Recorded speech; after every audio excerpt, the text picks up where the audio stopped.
तनी सा जुड़ाई दो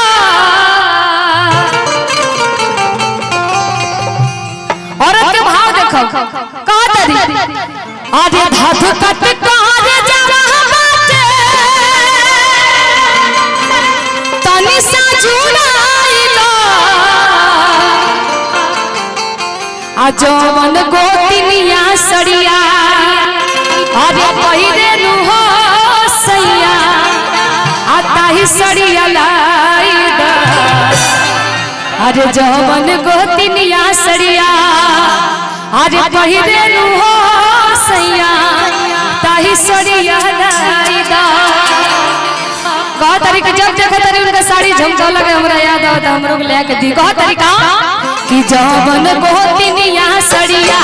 पहिरे नु हो सैया ताही सड़िया लाई दो जवन गोतिनिया सड़िया पहिरे नु हो सैया ताही सड़िया लाई दो हाथ बंद कार जवा बाटे तनी सा जुड़ाई दो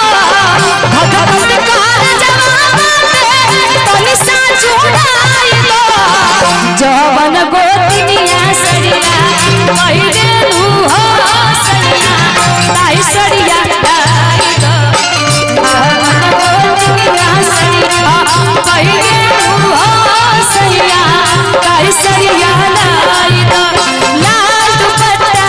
उड़ गया रे मेरी हवा के झोंके से लाल दुपट्टा उड़ गया रे मेरी हवा के झोंके से मुझको पिया ने देख लिया खैर धोखे से बना के मुझे देगा मगर मेरी जान लेगा बना के मुझे देगा मगर मेरी जान लेगा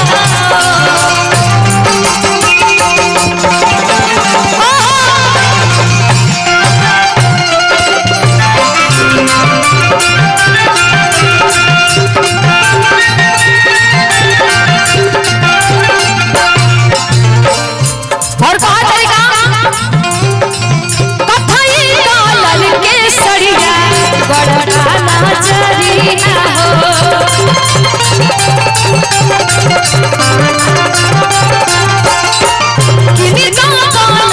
हमर जाई के बजरिया हो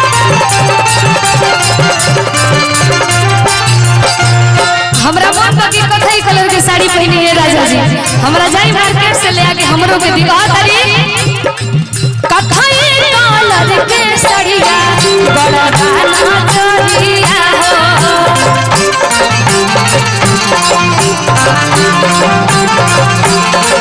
किनी तो बालमुआ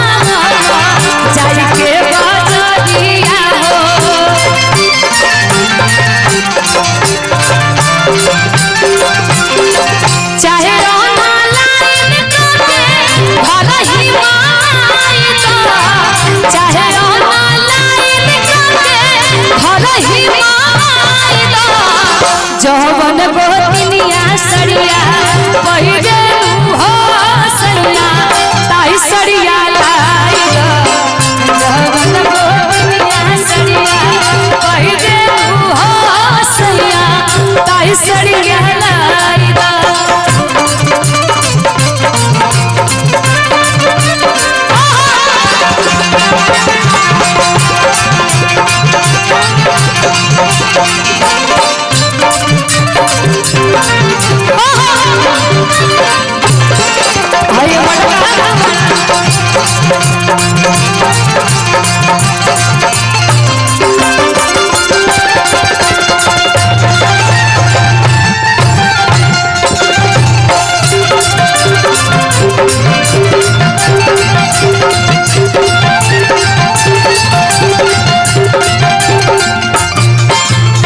और कहा तरी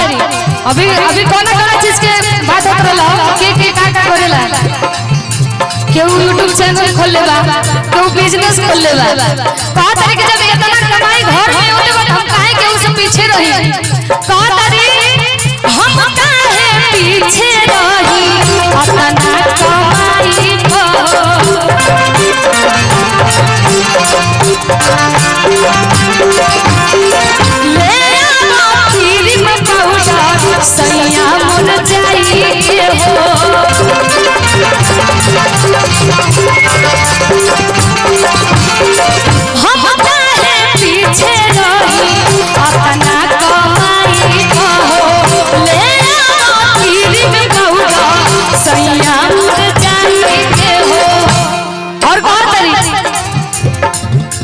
ननदो भी ताना मारे